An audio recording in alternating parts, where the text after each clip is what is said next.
ठंडी हवाओं और बर्फीली पहाड़ियों के बीच अब एक नया उबाल है। सोनम वांगचुक को कौन नहीं जानता। उनका लक्ष्य लद्दाख को राज्य का दर्जा दिलाना।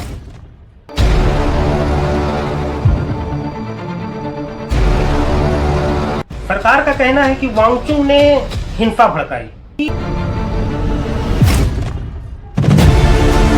ये सारी गलती सिस्टम की है। तो सवाल ये उठता है कि सोनम वांगचुक हीरो है या विलेन? क्या सच में वो लद्दाख के लिए लड़ रहे हैं या उनका संघर्ष एक नए हिंसा को आमंत्रित कर रहा है? लेकिन अभी वांगचुक की कहानी खत्म नहीं हुई है। नमस्कार दोस्तों। लद्दाख एक ऐसा राज्य जहां की ठंडी हवाओं और बर्फीली पहाड़ियों के बीच अब एक नया उबाल है। एक ऐसा उबाल जो सिर्फ धरती ही नहीं बल्कि दिमागों और दिलों को हिला रहा है। और इस उबाल के केंद्र में है सोनम वांगचुक। नाम तो सुना ही होगा। सोनम वांगचुक को कौन नहीं जानता। ये एक बड़े इंजीनियर और एक बड़े शिक्षाविद भी रह चुके हैं। इन्होंने लद्दाख को एक समृद्ध राज्य बनाने के लिए ये बड़ा योगदान दिया। आपको 3 इडियट्स का फुनफुक वांगडू कैरेक्टर याद होगा। ये कैरेक्टर सोनम वांगचुक की ही देन है। सोनम वांगचुक शिक्षाविद, पर्यावरणविद और इंजीनियर है। उनकी सोच और नवाचार ने लद्दाख में शिक्षा और पर्यावरण की तस्वीर बदल दी। 3 इडियट्स के फुनफुक वांगडू को कौन नहीं जानता।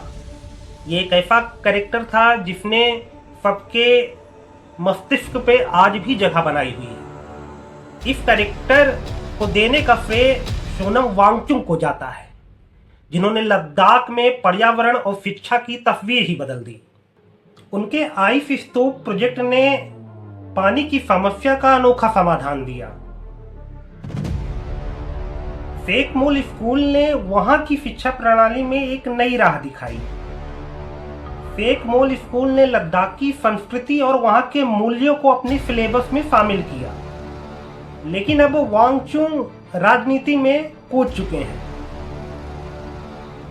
उनका लक्ष्य लद्दाख को राज्य का दर्जा दिलाना और संविधान के फिक्स शेड्यूल के हिसाब से सुरक्षा प्रदान करना। लद्दाख को राज्य का दर्जा दिलाने के लिए और उसे सुरक्षा प्रदान करने के लिए वांगचुक अनशन पर बैठ गए। 15 दिन के अनशन और प्रदर्शन के बाद हालत बिगड़ गई। पुलिस के साथ मारपीट हुई, पुलिस के साथ झड़पें हुई और कई लोगों की जानें चली गई। वांगचुक को नेशनल सिक्योरिटी एक्ट के तहत गिरफ्तार कर लिया गया और उनके एनजीओ का लाइसेंस भी रद्द कर दिया गया। वांगचुक कभी लद्दाख के लिए मसीहा हुआ करते थे, लेकिन आज वो जेल के अंदर है। सरकार का कहना है कि वांगचुक ने हिंसा भड़काई और हिंसा के चलते कई लोगों की जानें चली गई। वहीं पर वांगचुक के समर्थक कह रहे हैं कि वांगचुक ने कोई हिंसा नहीं भड़काई। वो हमेशा अपने राज्य के लिए लड़े हैं, आज भी वो अपने राज्य के लिए लड़ रहे हैं। उनके समर्थकों ने कहा कि ये सारी गलती सिस्टम की है और असमाधान समस्याओं के लिए उन्हें निशाना बनाया जा रहा है। तो सवाल ये उठता है कि सोनम वांगचुक हीरो है या विलेन? लद्दाख के लिए तो वो हीरो हैं, लेकिन क्या वो देश के लिए विलेन बन गए? क्या सच में वो लद्दाख के लिए लड़ रहे हैं या उनका संघर्ष एक नए हिंसा को आमंत्रित कर रहा है? इस कहानी में सही और गलत साफ नहीं है, क्योंकि वहीं पर वांगचुक के समर्थक और लद्दाख के समर्थक वांगचुक को हीरो मानते हैं, वही सिस्टम वांगचुक को विलेन मानती है। तो कौन सही है कौन गलत है ये बताना थोड़ा सा कठिन कार्य है। कुछ हो या न हो, लेकिन वांगचुक की जर्नी से ये तो पता चल जाता है नवाचार और पहचान की तलाश कितनी जटिल हो सकती है। लद्दाख अपने फैसले की कगार पर है, लेकिन अभी वांगचुक की कहानी खत्म नहीं हुई है। क्या आप भी हीरो के पक्ष में हैं या विलेन के?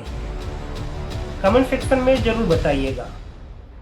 लद्दाख की हिंसा और वांगचुक के संघर्ष के बारे में आपकी क्या राय है? कमेंट सेक्शन में जरूर बताइएगा। और ये वीडियो अच्छी लग रही हो तो वीडियो को लाइक, शेयर, सब्सक्राइब, कमेंट और इस चैनल को फॉलो करना न भूलें।